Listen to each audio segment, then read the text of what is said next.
আওয়ামী লীগ সরকারের সময়ে দেওয়া বঙ্গবন্ধু শেখ মুজিবুর রহমানের স্মৃতি রক্ষার্থে নিয়োজিত ও জাতীয় পর্যায়ে প্রতিষ্ঠানের অনুদানের কর ব্যাট বা ছাড়ের সুবিধা বাতিল করতে যাচ্ছে জাতীয় রাজস্ব বোর্ড এনবিআর।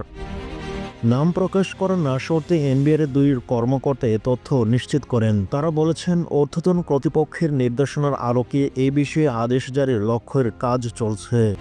2023 সালের আয়কর আইন অনুযায়ী মোট 20টি খাতে বিনিয়োগ ও দান করলে একজন করদাতার আয়কর ব্র্যাত পান। এর মধ্যে বঙ্গবন্ধু শেখ মুজিবুর রহমানের স্মরণে প্রতিষ্ঠিত কোনো জাতীয় পর্যায়ে প্রতিষ্ঠানের কোনো করদাতা কর্তৃক অনুদান হিসেবে প্রদত্ত যে কোনো পরিমাণের অর্থ এর কথা উল্লেখ আছে। এনবিআর সূত্রে জানা যায়, এই সুবিধাটি 2020 সালের আগে তৎকালীন এনবিআর চেয়ারম্যান মোশাররফ হোসেন ভূঁইয়ার সময়ে দেওয়া হয়। এনবিআরের একজন সিনিয়র কর্মকর্তা নাম প্রকাশ করার না শর্তে গণমাধ্যমকে বলেন, এ ধরনের সুবিধা রাজনৈতিক উদ্দেশ্যেই দেওয়া হয়। ওই সময় এনবিআরের চেয়ারম্যান এই দুই সুবিধায় 5 বছর সময়সীমা বেঁধে দিতে চাইলে এনবিআরের তৎকালীন কিছু সিনিয়র কর্মকর্তার একটি অংশ বরং তার বিরুদ্ধে প্রচারণা শুরু করেন।